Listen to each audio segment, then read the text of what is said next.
everything. I would like to welcome and introduce Miss Lori Smith, who joined us a few years ago. It was absolutely eye-opening for me, having a teenage son at that point that was getting ready to go through, and a future middle school daughter who's now in 7th grade. And it was something that was so interesting because we all think we have a clue about social media safety, about online safety, about all these different things. We all do because we are on it. And then you realize exactly what it is and so much more that it's tied to. So Lori was kind enough to join our students a few minutes ago and gave us some nice compliments there. And then join us right now, and then we'll join our parents tonight to welcome them and share a lot of this information with them so we can set them up for success. And also on top of that, so we can all have the same information. So thank you for being here. Can we have a round of applause for Lori joining us? Thank you so much. We're going to turn on the air conditioning to the best of our ability. Yes, I did bring a jacket today. I know I will not be wearing it.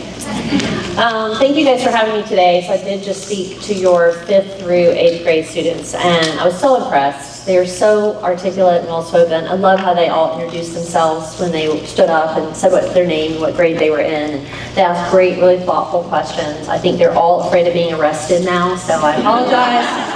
If that comes up in discussions tomorrow, you know, they were like, what if I'm in the chat and I leave the chat, I'm like, still get arrested. So, but they were thinking, which is my goal, to get them thinking long term, you know, and all of that. So, we will be covering a lot of social media information if you're a parent, and the parent information tonight. I know that makes a really long day for you, but if you're able to come back for that, we'll be talking about, I think probably one of the most interesting things today is I asked them, we were going through, you know, because middle schoolers love to raise their hand. High schoolers, I found not so much. But middle schoolers, and I asked them, you know, like their favorite social media platforms, and when I got to Roblox, I was like, how many of you love Roblox? And nearly every hand in the room went up. And I said, would you be surprised to know that cyber safety experts would say that's the most dangerous place to be today? And they were shocked. They were very surprised. So I'll be covering that tonight, why that is, and what's happening on Roblox tonight in the parent presentation. So today, for you guys, I will be doing faculty training that I did for probably about 15 to 16 schools the beginning of August. That's usually my biggest time of year that I do faculty training. And it is on this topic, educator-student interactions. So this is really professional development for you, making you aware of all of the different aspects of the ways that you interact with students, what some of the dangers are, things that you need to be aware of. So also getting for you to think long-term, raising your sense of awareness. You have the ability as a teacher to impact your students long-term. So, you know, I bet all of you can remember back to a teacher that really impacted you. If that impact is positive, that's incredible. You know, I can definitely think back about teachers that, you know, made me feel like I was a good writer and, you know, encouraged me to enter, you know, essay contests and win awards, and then ultimately, you know, I went to law school, and so those 2 teachers impacted me. But what if that interaction is negative? If that interaction is negative and that lasts a lifetime, then that feels different. So what we want to think today is about all those different ways that you interact with your students and all those different opportunities you have to create that either positive or negative experience for them. As you know, independent school, the standard is set high. You know, parents at independent school, they are looking for a boutique experience. When people write a check for their education, they expect a return on that investment. If you are new to private education or new to corporate prep, particularly if you've come out of public school system, then you've maybe already recognized this is a whole different ballgame. The expectation is extremely high. Results-oriented, driven personalities, you know, they expect their children to achieve, and they expect for you to deliver on that promise that the school makes. Everybody within a school is held to an extremely high standard. When you work with private education, you are a role model for children 24/7. Every year I'm invited to speak by FCIS, the Florida Council of Independent Schools, at their New Teacher Institute. If any of you had a chance to go to that, it's wonderful. I missed it this year because I was on vacation. But I love it because I'm usually talking to brand new teachers, and they're so cute, and sometimes they will ask me, they're like, you mean that I can't go on vacation and post pictures of me in my bathing suit just because I'm a teacher? My response to that is always like, no, you want to go on your cruise and take pictures in your bathing suit, as long as the bathing suit is worn on a beach or on a pool deck or somewhere that a bathing suit is worn, perfectly fine. But if you go to Senior Frogs, you decide to get up on the bar and do like body shots, maybe you leave those off Facebook or Instagram, because you are that model, role model 24/7. You never stop being a teacher, and the world never stops holding you to that standard of being that role model. So, we're going to talk first about maintaining boundaries with your students. Every school has a boundary policy where they outline the things that you are not allowed to do with students, and that is there to protect you and protect your students. You should maintain a mentorship with your students, not a friendship. Not a friendship. When a relationship with a student starts to approach a friendship, that's when you have dropped the boundary. And that's really critical. So, here's a couple of things that I would say. Do not engage in gossip or spread rumors with your students. Do not, talk about who's dating who for those 7th and 8th graders. Do not talk about who's going through custody disputes or who is engaged in, a divorce situation. Maintain that healthy adult-child relationship. Remember that you might be the only adult or person demonstrating that healthy adult-child relationship in their life. Many times children might be in a situation where there's a lot of unhealthy adult relationships. It's very important for you to demonstrate that for them. You should not transport in personal vehicles children unless you have specific permission from your school. What I always say about that is remember that to protect yourself, if you are in a vehicle with a student, by yourself, let's say, a student missed the bus to get to a field trip and you're like, well, I'll drive that student when they get there, and then you're alone and your only witness on your behalf is a child. And children generally make pretty bad witnesses. So you should always have another adult with you present in a car if you're transporting students, unless there is a unique situation and you have express permission. You should not be babysitting students or tutoring, again, unless you have specific permission, or outside socializing. You should never be meeting up to hang out with students, going for coffee, things like that, unless there is some reason. It's a school organization, a school organized trip, or something where it's specifically sanctioned by your school. Be the adult, not the friend. So this was a case study. Every year, as you know, teacher disciplinary actions in the state of Florida are part of a publishable public database that's searchable. So you can look at any county and you can read all the disciplinary actions against teachers. If you are a Florida license holder, then that action would be against you and it would be listed by county. If you leave from a public school and you go to a private school, they have a special section called private school actions.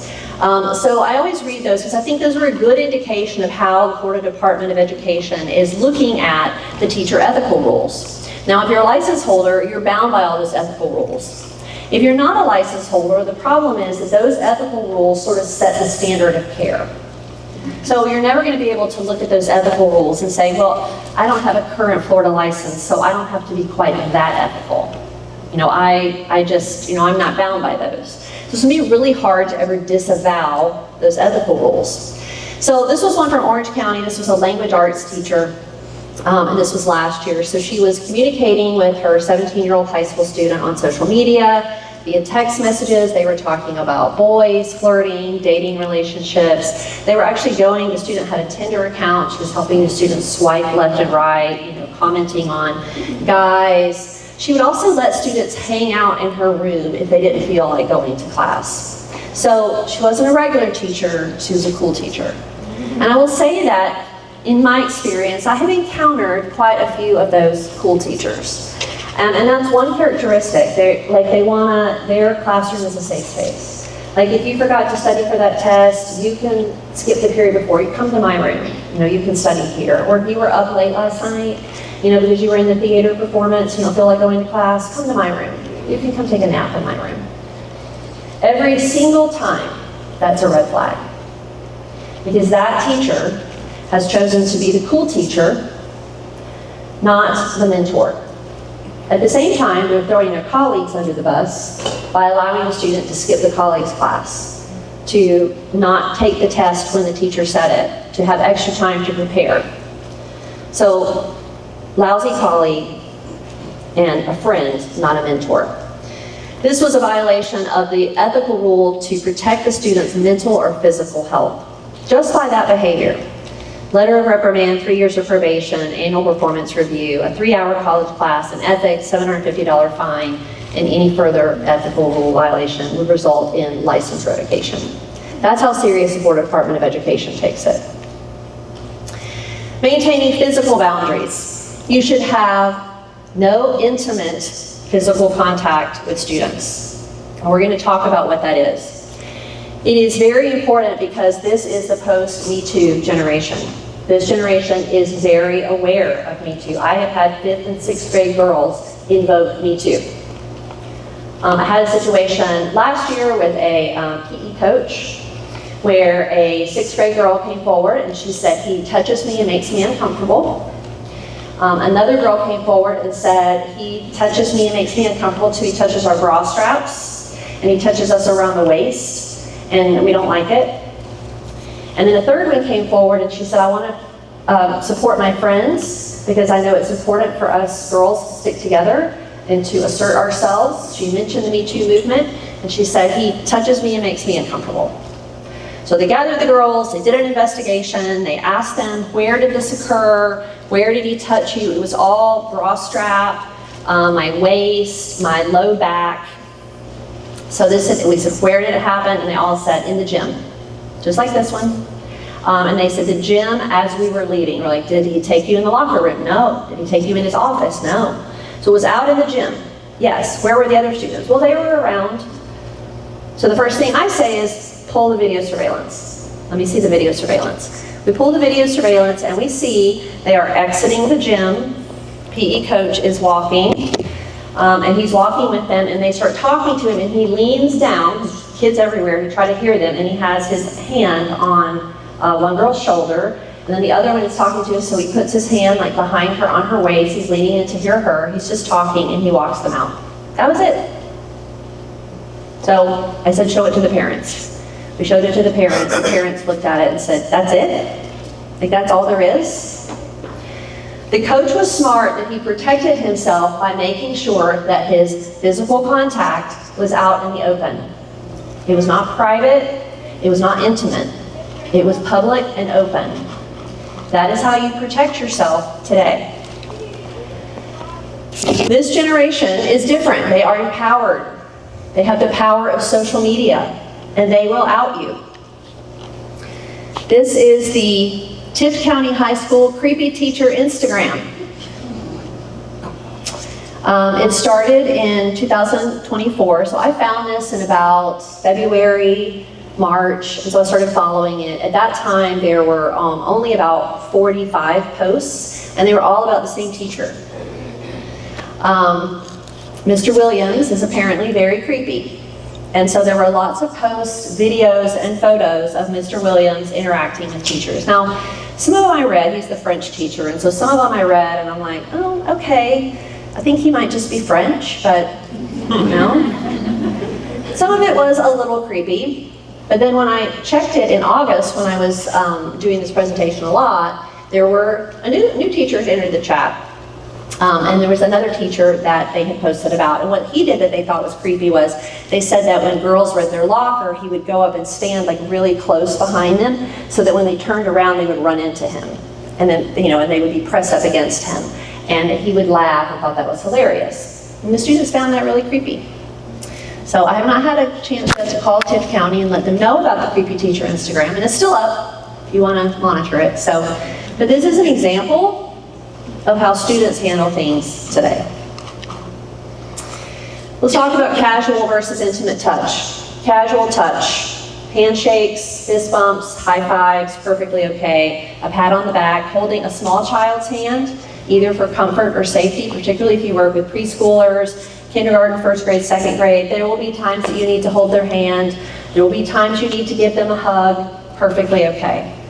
Not trying to scare you away from providing comfort when a child needs it. There are, of course, exceptions for school nurses, athletic trainers.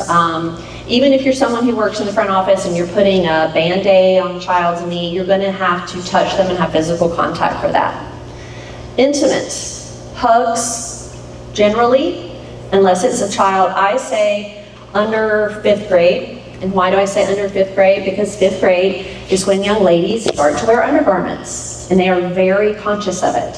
When a girl is wearing a sports bra for the first time, or a brassiere of some time for the first time, she feels like everyone can tell. And when you are touching them, hugging them, you are touching the bra straps. And particularly if you're a male, that is going to make girls uncomfortable. So you have to think about that. Side hugs are great. Look, it worked for the Duggars. They got a whole bunch of kids just side hugging. Okay, so it's perfectly good, side hug. Then you are not pressing your body up against a child. Now, exceptions for a child in grave distress, they've just gotten really bad news, they've fallen down, they've gotten hurt. Yes, of course. Use your good judgment. Sitting in laps? No. There should be almost no reason whatsoever that a child should be sitting in your lap, again, unless you are a nurse and you're needing to apply a Band-Aid or something like that, and then it should be brief. Massaging shoulders? No. Not unless you are an athletic trainer. And then that should be done out in the open. Should never be in a training room, a locker room where no one else is around, an athletic office. Absolutely not. Placing arms around shoulders, be careful. Rubbing back, caressing, touching cheek, no. There's never any reason that should happen. Touching waistline, hems of skirts, shorts. I had a client, we had this teacher who she was on a mission to make sure the girls did not roll up their uniform skirts. So she was constantly going around and she would tug on the hems. While she's doing that, she's touching their thighs, she's touching their inner thighs. Multiple parent complaints. Some of them were phrased as, she's assaulting my daughter. It feels like assault. That's how serious the parents took it. Touching knees or any areas above the knees, in any touching in a private, secluded place. This is for your benefit. You have to be your own advocate. You have to think about, who is my witness? Who is my witness while I am working on this soccer player's Charlie horse that she has in her hamstring? Who is another adult here that will say, I saw it, the touching was completely appropriate? That's how I want you to be thinking. You have to protect yourself today. No one is going to advocate for you better than you. So I want you to watch this one, because this one is a different take on the intimate touch. I think that a lot of the examples I just gave you are easy to look at and you're like, yeah, of course, I'm not going to have a child sit in my lap. Yeah, of course, I'm not going to, massage someone's shoulders. This was really interesting to me because this blew up on TikTok a few months ago. I mean, went completely viral. It's a young male teacher at a private school in Maryland. So we're going to take a listen to this. Let me turn it up a little bit because it's a little bit hard to hear. Let's go ahead and stir the pot a little, shall we? Last Friday, 10 minutes before dismissal time, I decided to live stream my students helping me take my hair out. There was quite the discourse in the chat, which had people saying this was inappropriate, and other people saying this was completely fine, there was nothing wrong with what I was doing, and people just making it weird. Number one, for a little context, I had a hair appointment immediately after school, and I needed my hair taken out beforehand. I would have taken it out the night before, but that Friday we had a camera crew coming in to shoot a promotional video, and I was one of the ones being interviewed, so I had to look presentable, so I didn't take my hair out. I didn't have the time to do it all myself, because it would have taken me forever.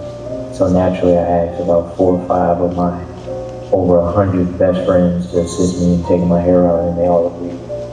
Now my next point I'd like to make is, if I was a female teacher, those people would be in the comments saying, oh, this is weird, this is inappropriate. Because me personally, I don't think there's anything weird about this. People say, oh, that's too intimate. To me, it's literally just hair. It doesn't have to be weird. Some people have never had cool teachers, and it shows. Some people have never had cool teachers, and it shows. Now, He chose to post that because in addition to being, by all accounts, an incredible teacher, he's also a content creator. So he has a very active TikTok account. So this really went viral and people were very divided on this. There were people saying, this is too intimate, he's calling them his best friends. And then there were people saying, culturally this is very normal. Like this would happen in families, like people would help each other take their hair out. So there were several creators who came on and voiced opinions about it. This lady says everything that I could say, but she says it so much better than me. I'm just gonna let you listen to her. Something that I will be teaching my children, especially my daughters, is that grown men do not ask little girls for help. Like I'm trying to think of a situation where a grown adult male needs to ask a teenage girl for a favor and they're not related to them in any way. If I had a daughter and she came home and told me that she and her friends helped take out their male teacher's braids at school, I would definitely be pulling up. Absolutely, I have some questions. Because number one, you're at work. Like this is a work environment. Number two, my kid is at school. They should not be unbraiding your hair. That's not their problem, that's your problem. You should reschedule your appointment. Like why are they spending time unbraiding their hair? They need to be in the library, deep in a book. Lastly, why are you recording it? Like, he also refers to his students as some of his best friends. I'm just going to say this, as an adult, you could be many things to a child. You could be an aunt, an uncle, an older sibling, a mentor, a teacher, a coach. You could not be a friend. To be a friend to somebody, there has to be a balance of power going on. And when someone is an adult and someone is a child, that is automatically a power imbalance. Number one, the age difference already, like what do you have in common with children unless you have some type of arrested development going on? And number two, you're their teacher, so you're in a position of authority over them. You cannot be friends. There's a lot to say. I thought it was so interesting. After I saw her videos on it, I went to see, is she a teacher? She's a salon owner. So I thought that was a really interesting perspective that she's giving from the standpoint of someone who, she understands hair, she knows hair. And then lastly, I want to share this one because this lady has an incredible teacher Instagram. I don't know if any of you have seen her before. She posts a lot of teacher content, all very appropriate, very age appropriate. She never shows her students in the videos or anything like that. But she asked her students, I messaged her to ask what grade they were, and she said they were 6th grade students. So let's see their take on it. Okay guys, listen, I got a question real quick. Raise your hand if you think it is appropriate, meaning that you think it's okay if I were to ask you to take my wig off and start taking out my hair. No, it is not okay. Raise your hand if you think it is inappropriate. Why do you think it's inappropriate? You said it's too intimate? Too intimate. Even the children know it's too intimate. So I think that's a really good example of him being caught up in the moment. He's very clear that he wants to be the cool teacher. He's letting them skip, the end of a class. He went on several podcasts to try to defend himself, and he eventually came out and said, okay, I get it. Using the term best friends, I understand that was too much. I understand I shouldn't have let them skip class, and I admit, I was wrong. But sadly, it cost him his job. And by all accounts, a great teacher. So, remember to maintain those boundaries. Boundaries when you're communicating. Always be the adult. Now, in her defense, look at the date. It was the last day of school. And she has had it. Now, if this were my kid who brought this home, I would call this teacher up and I would be like, would you like to go to lunch? Because you are my kind of girl. But that was not the reaction that the parent who received this had. The parent who received this called the local TV station, and it made national news. What I thought was so interesting, and this is, by the way, this is my hometown, so proud. What I thought was so interesting when this was happening is whenever I would see this story, I would read the comments, and everybody would be like, yeah, go teach. I mean, it's completely unprofessional, but I get it. You have to always be the adult in the relationship and fight the urge. Now, your kids are a little young for this. I'm sure you would not use this. This was a high school class. But I've seen similar comments on with like saying like, you know, -5 points for being a loser, and that was like 6th grade students. You know, and the teacher was like, I was just trying to connect with them. I was just trying to identify with them. And again, trying to be the cool teacher, not remembering that that paper is going to go home to someone, another adult who's going to see it, and the person who writes the check. In a private school, this kind of stuff does not fly. This results in what I like to call an unfortunate series of meetings and phone calls, where you are meeting with your administrative team to try to explain this away. So always be the adult. Casual versus intimate conversation. Casual, hobbies outside of school. Oh, I heard you were in a golf tournament last weekend. How did it go? Academic interests, college and career goals. I had about 10 kids come up today and tell me they are going to Harvard. Like their mission, 8th graders are going to Harvard. So that's great to connect with a student and find out what their interests are there.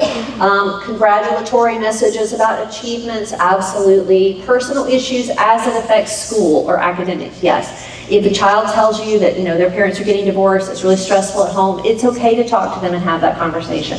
Absolutely, because that impacts their school life. When does it become intimate conversation? Expressions of love, admiration, or physical compliments? Never.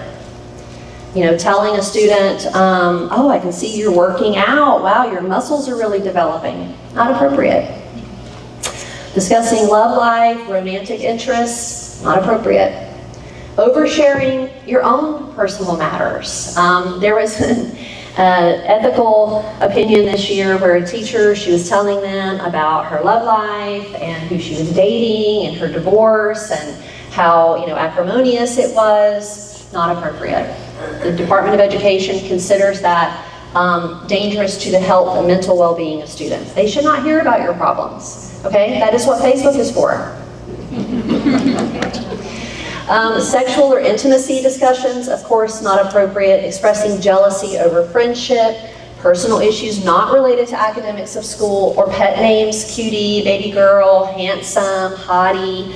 I've had, as I've done these presentations, several coaches come up to me and they're like, okay, what about a nickname like on a sports team? Like everybody's got a nickname on the baseball team. Are nicknames okay? And I'm like, well, is it related to their race? Is it related to their physique, or their appearance, or their ethnicity, or their religion? He was like, ooh, maybe? That could be a problem. Might not be a problem to the students, may not be a problem to the baseball team, might be a problem for the parents, our customers.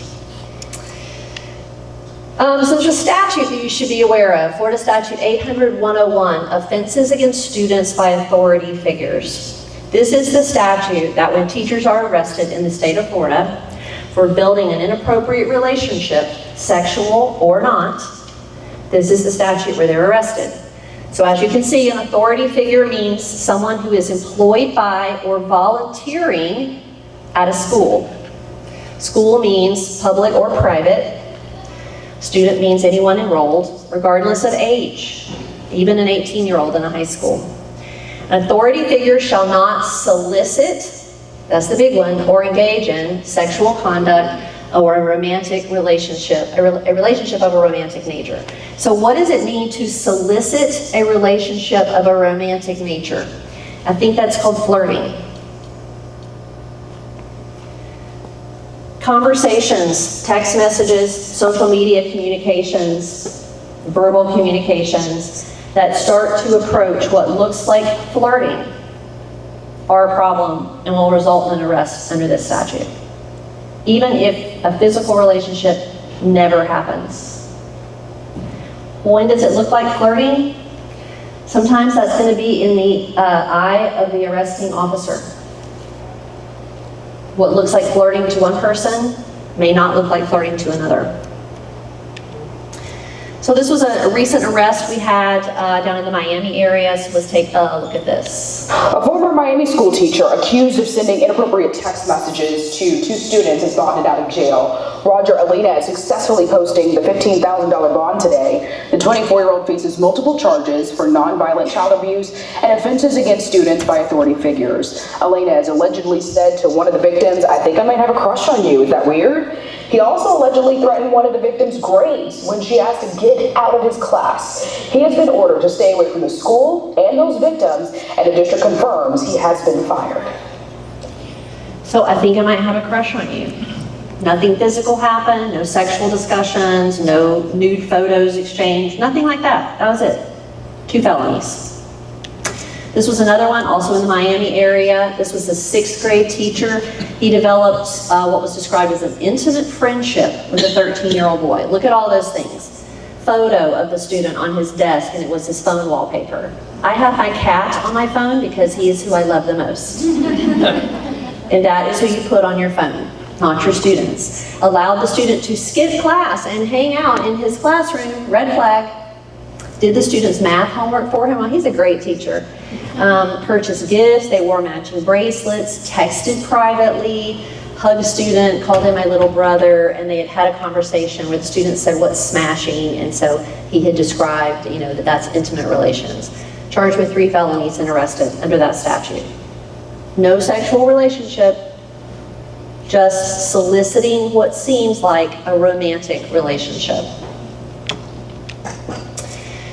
Do not take photos of your students, exchange social media, ask for phone numbers or social media contacts. Your school handbook, your employee handbook prohibits you from friending or following students on social media. They said today they're all on Snapchat, most of them are on TikTok, and most of them are on Instagram. But you should not friend or follow. And I maintain that you should never privately communicate with your students via text. Use whatever school-sponsored communication method you have, school email addresses, that is fine. But I can think of very little reason why you would ever need to privately text a student. I know sometimes when I speak at that New Teacher Institute, there are teachers who say, well, I give my personal cell phone number to all my students so they can text me, if it's 9 o'clock at night and they have a question about the homework. Number 1, why would you do that to yourself? But number 2, really bad idea. Because they might not text you about their homework, they might text you about, how sad they are about what's happening at home, and then you're trying to answer them, and then all of a sudden you're coaching him through some personal matter. And then one day it might say, gosh, I wish you were my mom, or I wish I were older, I would date you. And now you're in trouble. Because now it looks like you've been building that relationship over a period of weeks. So don't set yourself up for that opportunity. Maintain a professional appearance online that reflects that you are a role model for children. So there's always a TikTok case every year. The really interesting one this year was Rebecca Krall. She was terminated by her school district. She had posted 13 videos to a TikTok account. Now her TikTok is still up if you would like to go check out her content. She had posted one video to the song Then I Got High while she was sitting at her desk in her classroom. Interesting choice. She had lots of hashtags like, bad bitch, day drinking mom. Her posts glorified alcohol abuse, according to the school, and some of them discussed pornography and used sexual terms. So she said, my reaction when I was suspended without pay pending termination from my teaching job over TikTok. She was very surprised that she got fired. Apparently she never sat through one of these. So she sued the school district and they went to arbitration. The arbitrator found for the school district, and they said if an educator chooses to maintain a separate personal identity on social media that is so grossly at odds with their professional responsibilities, then it's incumbent on them to make sure there's a stout firewall of separation. That is not what happened here. The students here are little detectives. If you have ever had a social media account, if you have ever posted a comment on Pinterest, if you have ever left a comment on a YouTube, they will find it, okay? They are very savvy, they will find it. Social media guidelines: do not post during the workday unless you have permission. Now, if the marketing department has said, hey, would you share from 4th grade today? Perfectly fine. Otherwise, you should not be posting. One parent in your class is gonna love it, and another parent is going to say, what is she doing posting on Instagram? She should be teaching my child. This is probably why my child is doing bad at reading. Okay? Keep it clean, keep it classy, no profanity. You should not feature students in TikTok, Snapchats, or any other social media without permission. There will be people who do not want their children on social media. Okay, lots of celebrities, if they do post their children, they'll put like a smiley face or a heart over their face. They don't want their identities revealed. You may have people who send their children here that are celebrities. You may have people who think they are celebrities. They don't want their children online. So we want to respect that. Do not post about not liking children. This happens. Okay? Are they gross and they have runny noses and they get you sick? Yes, they are. Do we want to post about that? No. No, we want to pretend like that they are sweet little cherubs and there's nowhere you would rather be every single day than here doing your job because you love children. Okay, that is the image that you want to portray online. Do not make fun of your children or post about your students in a derogatory way. Do not reveal personal information, again, without explicit permission. Your marketing communications team would know if there have been people who've said, opted out of their children being identified. And don't complain about your students online. That is always going to get you in trouble. It's an election year, so I can't miss the opportunity to talk about political posts. And I've talked about it everywhere, and I talked about it 4 years ago, so here we are again. So when is political speech a problem? When it starts to undermine your authority in the classroom, when it suggests that you have a bias, that you might be more friendly to people who believe a certain way, and that you might be less tolerant of people who feel a different way. That's when you lose your ability to maintain your neutrality. When it's profane, insulting, or inappropriate, or when it alienates your customer. Now I pulled the Hillsborough County party affiliation is split right down the middle. 34% Republican, 35% Democrat, and 31% independent, libertarian, or political parties I've never heard of. So that means with any political statement you make online, you stand to alienate half your customers. Your classroom should also be open to all views. So we're going to watch this video. This was a teacher. Now this was right at the end of COVID, when schools went back after COVID. So I want you to listen to all the mistakes that she makes in what I can only call a classroom tirade. We'll just keep getting variants over and over and over until people get vaccinated. It's never going to end. Exactly. It could end in 5 seconds if people would get vaccinated. Yes. I hate Donald Trump. I'm gonna say it. I don't care what y'all think. Trump sucks. He's a sexual predator. He's a literal moron. Go tell him he's just a freaking admin. They don't give a crap. No, he's not. What are you talking about? Turn off the Fox News. Do your parents listen to Fox News? Dead. I'm not going to lie. If you ask me a legit question, I'm not going to lie. I'm not going to sugarcoat it either. Because y'all need to hear the truth. Hey, I would put the That's the thing. Most of y'all parents are dumber than you. I'm going to say that out loud. My parents are freaking dumb. Okay? And the minute I figured that out, the world opens up. You don't have to do everything your parents say, and you don't have to believe everything your parents believe. Because most likely you're smarter than them. I have 110%. My parents believe that I'm the idiot. Like 110%. You can believe what you want to believe, but keep it quiet in here because I'm probably going to make fun of you.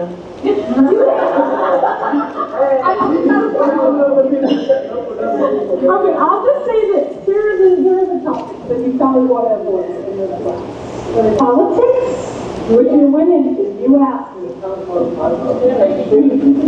If you don't believe in climate change, get the hell out. Okay? That's it. Let me think that. You're the problem with the world. Okay? If you're a homophobe, Get out. Because I am the GSA faculty advisor. I love gay people. If you don't like it, get out. If I hear you say a damn word against any of them, I will open a can. And I will make your life a living hell.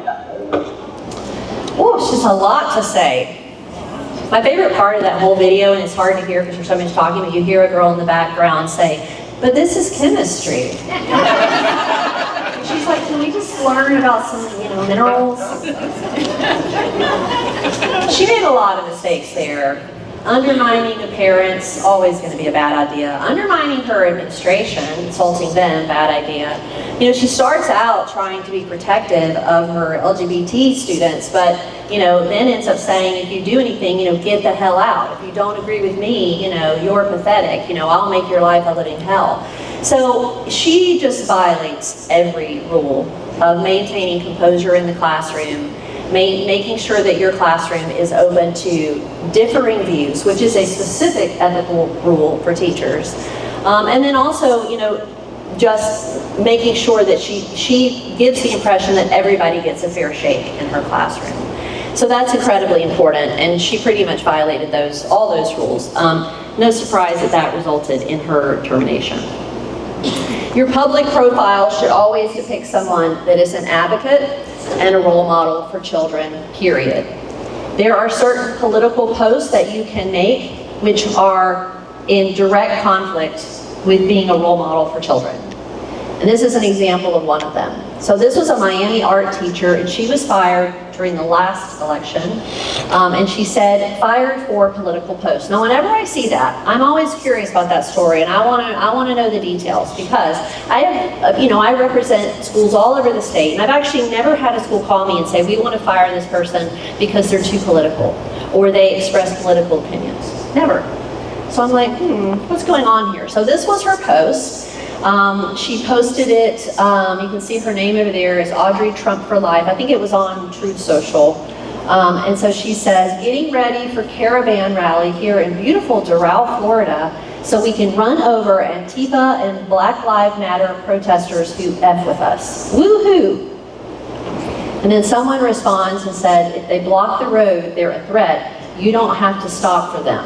And then she tries to say hell no, but spell check gets her, so it says he'll no. I feel like it's kind of common. That is not a political post. That's a post about running people over. Regardless of which side of that issue you feel or you stand on, you can't post about running people over and also be a role model for children. You can't. That resulted in her termination. This was another one last cycle. Joe and the Hoe. That resulted in multiple terminations around the country, most notably of Susan Baird, a Alachua County commissioner and real estate agent. She was suspended by the Board of Realtors, removed in a unanimous vote by the Alachua County Commission, but multiple people lost their job over that. That's what I mean by profane and insulting.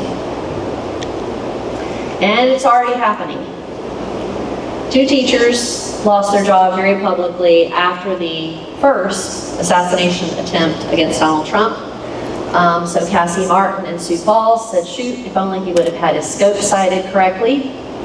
And then Jennifer Ripper in Golden, Colorado, she said, looks like he almost got taken out. And then someone said, damn it, they missed. And she said, my thoughts exactly. And then someone called her out on being a teacher, and they're like, you're a teacher. And she said, yes, I am a teacher, but I think for myself, and I want others to do the same. No matter, now he's a martyr. Both lost their jobs. Again, you can't wish that someone will be assassinated and then also maintain your job as a role model for children. People don't trust you to work with children if you wish that someone would be shot. And then this might be my favorite one, the invited unfriending. If you support Donald Trump or if you support Harris, please just unfriend me now. Which says, not only can I not be your friend in real, I can't even be your Facebook friend, which we know is a lower level commitment than real life friendship. But it says, I am so intolerant of people that disagree with me, I don't even want to see pictures of your pets and children. There was, psychologists did articles on this, and they said, you know, what does this really mean? Like, what does this really mean? And it really says that, you know, people want to say, I am so entrenched and so committed to my beliefs, I feel so strongly about them, that I am willing to cut people out of my life in a superficial way by posting this. But I can't think of anything that suggests more intolerance than this kind of post. In a private school, you know, there's no First Amendment right. I talked about that with the kids today. No First Amendment right, just like there's no First Amendment right in any private workplace to say whatever you want. So in situations where you are held to a high standard, where your customers expect a lot, where you are a role model for children, this kind of stuff is a bad idea. That does not mean you can't feel strongly about politics. It doesn't mean you can't encourage people to vote, encourage people to register to vote, and even post in favor of your candidate. But the kind of stuff that we've seen here today is going to drive a wedge between you and your customers. And when you drive that wedge between you and your customers, that is going to result in that phone call to your administration, and that, you know, uncomfortable meetings and phone calls where your administration then has to try to salvage that relationship and convince that family that you can still be neutral. Generally what happens is there's a flood of people saying, I want my kid out of that class. And when you lose the faith of your customers, you're going to lose the faith of your administration. So I encourage you to post with restraint as we approach this final season of politics this year. And remember to maintain that role model for children online in all your interactions. Thank you guys so much for being here. I'll stick around if anybody has any questions. Thank you so much.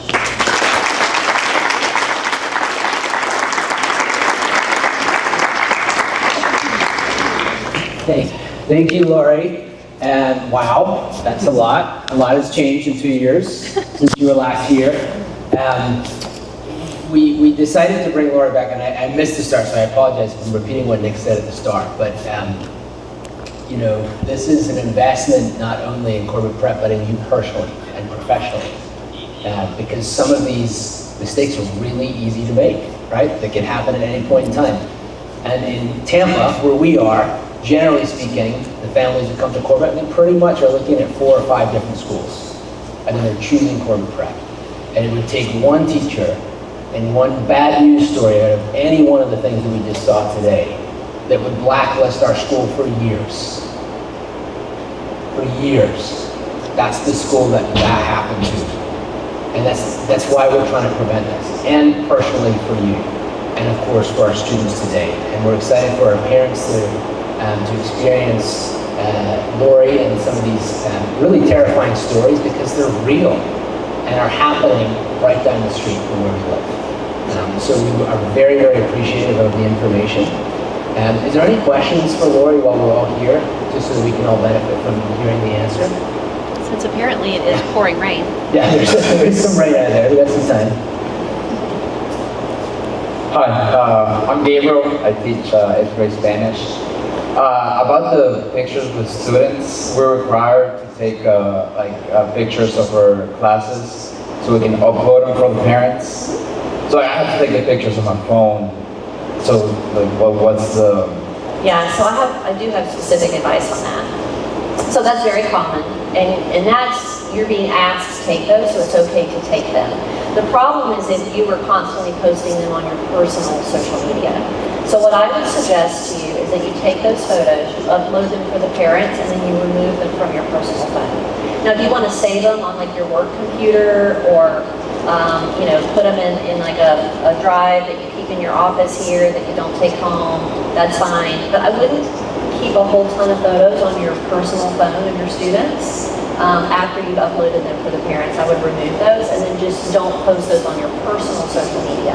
If you want to share, like if marketing says like, hey, we'd like to use some of these photos for a post about Grandparents' Day or a field day or some event, pep rally, that's fine, and share what the school posts and reshare that to your social media, because you know that that's been sanctioned. It's been clear that it's on brand, there's nothing inappropriate about it, If student names are disclosed, then you know that there's permission for that because that's been handled by the school, and then you're not going to run afoul of any policies. Make sense? Yeah, thank you.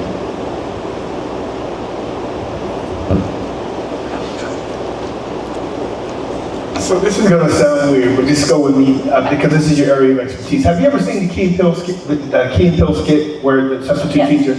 Okay, there's a fellow on TikTok. He's got a ton of followers. He clearly is shooting these in his class, and that's the basis for his thing. He's in an inner city school. I don't know what you know about inner city schools, but some of the most creative names you'll ever hear. And he kind of clowns his kids for these names, but they're all in. Like, they're all in, and they're making fun of themselves. He's making fun of them. Some of it is probably real, some of it probably isn't. Is he just being a cowboy? Is it likely that the administration allows that, or is he just kind of doing his own thing? And what do you think? There are so many teacher TikTok accounts. Some of them are great. Some of them have gotten people in trouble.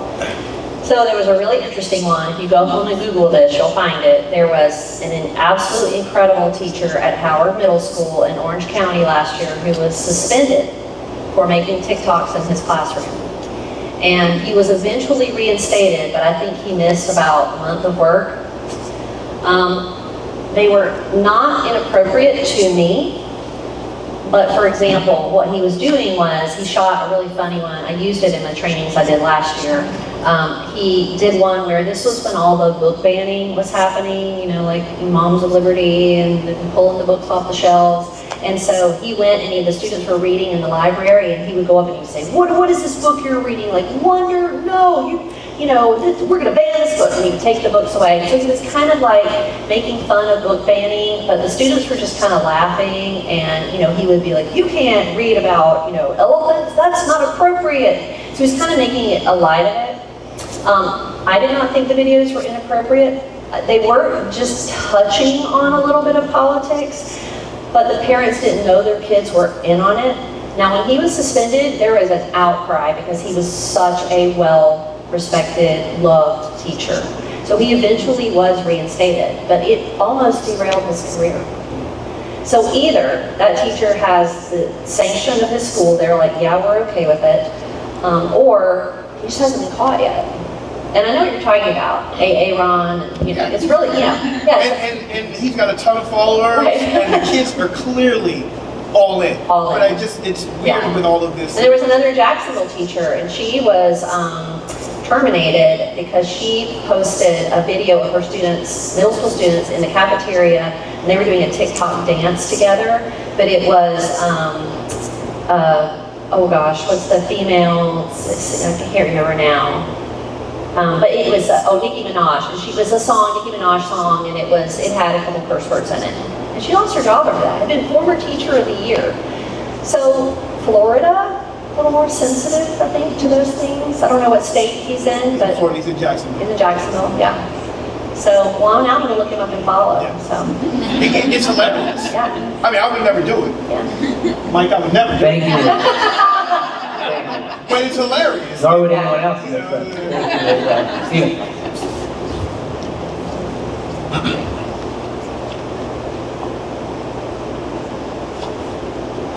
Stephen Shu, 8th grade, Individuals and Societies. That's social studies for everybody that needs to speak other than IB. The one case talked about a firewall between the teacher and their personal beliefs or personal whatever, and being a teacher, and that bleeding into their job.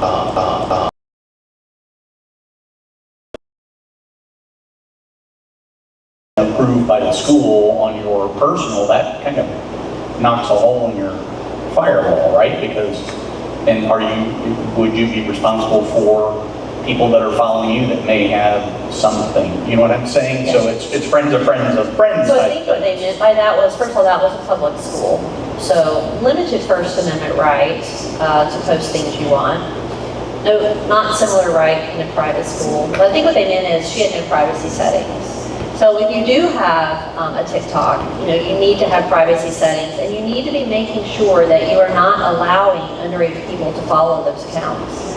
I had a situation at a school recently where it was a coach, and he was talking to a girl on Hinge who turned out to be a senior at the school. And he was like, well, I didn't recognize her name, and I didn't recognize her photo. And he was like 27, and I'm like, what are you doing talking to girls that could be anywhere close to 18? You're a teacher. He was like, I didn't think about it that way. So you gotta think about it that way. So keeping those accounts private, paying attention to who's requesting to follow you, who's commenting, who's liking your videos, all of those things, and making sure that you are filtering out anybody that could be a student. Letting parents follow you, that's a big decision that you make. You are opening yourself up to criticism if you allow parents to follow your social accounts.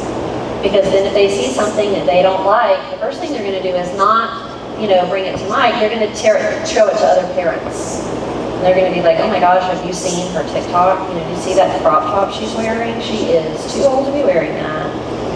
And then somebody is going to decide they're going to send it to the school and they don't think it's appropriate. So that's a big decision that I think you have to make. Sometimes you are friends with these people in real life. So, having them be a friend on a social media site makes sense, but I would, my advice is I would really be careful about deciding to accept friend requests from parents, from your customers. I don't accept friend requests from most of my clients unless I know them somewhere outside of real life. Not that I'm posting anything inappropriate, but I feel like there's a reason to keep a boundary there. Good questions. The question of privacy obviously is a huge deal, and I think it's policy here at Corporate Prep written that we're not friends on social media with actual students. I know it gets tricky when they're alum and they're in high school, I understand that, but you gotta use your common sense with this one. You've gotta protect yourself, and by protecting yourself, you're also protecting our school. And another thing that comes up quite often is, like you take Facebook, for example, we're coming up on really almost 20 years of real Facebook moving. And if you had Facebook back in 2006, you were a very different person. I know I was. And I know the things that I was posting are very different from the things that I would post nowadays. Do you have any advice for teachers to be able to go back and clear that kind of history or prevent people from finding something that maybe you've completely forgotten about? Yeah, absolutely. You should Google yourself. You can also download your entire Facebook history as a file. And you can actually go through.